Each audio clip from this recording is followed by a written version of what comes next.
Jesus, am I really this strapped for content, Johnny? Yup. Alright then. Hey everybody, welcome back to the review room. Today I'll be taking a look at Five Nights at Freddy's, a horror game from 2014 created by Scott Cawthon that has been talked about to death, which might lead you to say, why are you talking about this? Well, security breach is on its way, at some point, and a friend of mine asked me to do this, so here we are. Sit back, relax, and let's jump into it. Against all the evil that hell can conjure, all the wickedness that mankind can produce, send unto them only you.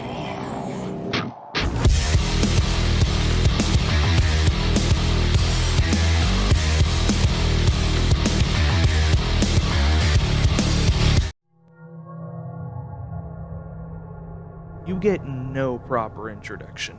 All you get is a newspaper saying that this family pizza joint is looking for someone to work the night shift, and you just so happen to get the job. That's it.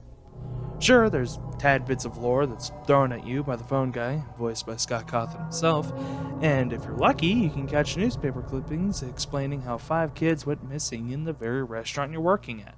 Oh, okay. But when it comes to the story surrounding the first game by itself, it tends to fall flat. Sure, you get lore like the Bite of 87 that happened before the events of the game, but it's kind of dropped and only gets picked up in later games in the franchise, which isn't a bad thing. I just feel it's not a bad thing. I feel I need to clarify that, but I feel Little Nightmares does a better job of making a story that is confusing and doesn't explain everything right away, but still gives you enough to work off of to get the small iota of an idea about its lore, but hey, maybe that's just me.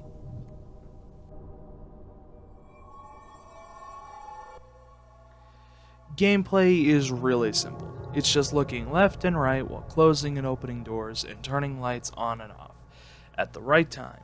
Not much in terms of variety, but it's what you gotta fight against that gives it that certain flair, as you'll be facing Freddy, who activates at night 4 onwards and randomly teleports around the map, laughing as he does it, and appears on the right side.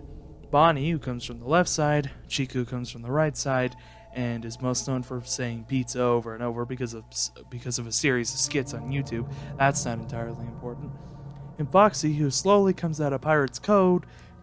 What the Pirate's Cove, but then rushes down your hallway like he's trying to get first in line for a PS5. Very topical, I know. He appears on the left side. Not the most expansive cast, but the random movements and more aggressive tactics as the nights go on always put you on your toes for what the game plans to throw at you next. And around night 4 and 5, you better have picked up on the game's mechanics and somewhat mastered it. What's the punishment for failure, you may ask? Well, since this is a game from the early 2010s, I think you know what happened. Drop it. Which, after I'd say the 5th time of this happening, it's gonna make you more angry than it will scare you. Which, when it comes to a horror game, is pretty disappointing, since its best scare is a PNG going boo. Though I guess the atmosphere does alleviate that a bit. Let's get on that.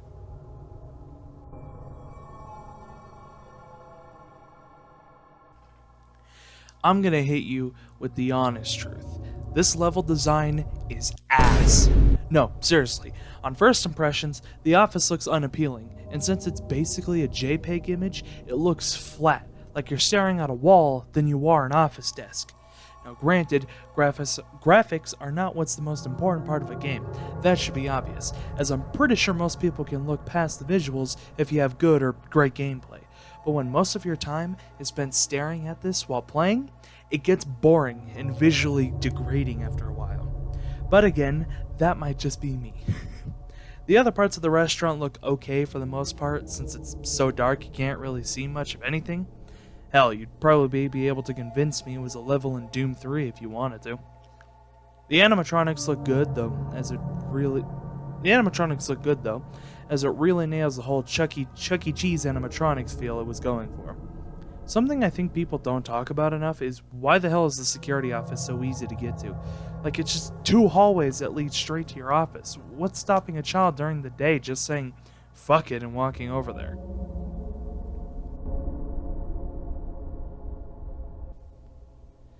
Oh, y'all know what time it is. Here I go, explaining how sound is the best thing since sliced bread. But seriously, when it comes to sound, people can't overlook that like they can with visuals, as it's usually what gives an idea of what's going to happen, or what just happened, and how to properly prepare for it. And FNAF does perfect sound design in spades. From the buzzing of your office to the sound the animatronics make when they pop in your door / move from one place to another, to the faint idea of a soundtrack and ambience in the background, it all gels together into a combination of sights and sounds that make for a pretty good horror experience. And around night 4 and 5, the way you know if Freddy moved is through, you guessed it, sound. Seriously, the sound in this game is perfect, though I would be lying if I said that the animatronic jump scare sounds were a bit louder than they should be. It's not a big deal, but it makes me feel like I got hit with a flashbang from Call of Duty World War II. Apart from that, I don't got too many negatives to say about the sound design. Nice work, Scott.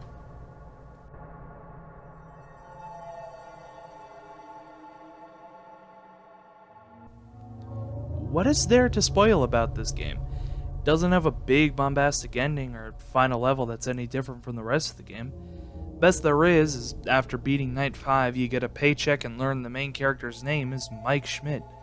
Apart from that, there's no end credits or anything. It's just a paycheck and boop, back to the main menu with Night 6 and Custom Night, ready for you to test your metal. I hate to say it, but when compared to the other games, this ending feels underwhelming. Like there was so much more that could have happened, but didn't. Now, granted, this was the first game, so I can't fully fault Scott for making the ending as underwhelming as it is, but after all the hell in Night 5, that's the best we get? I don't know, it just doesn't feel right to me.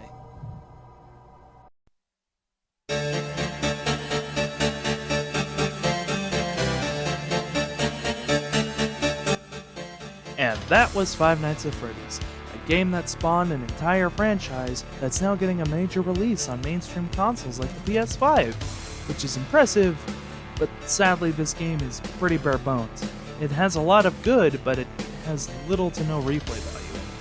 Given how much the series grew and evolved, it just doesn't hold up when compared to the later entries. If you're looking for a good point to start when getting into the FNAF series, this is it. Otherwise, you can skip this one. I'll see you next time. Later!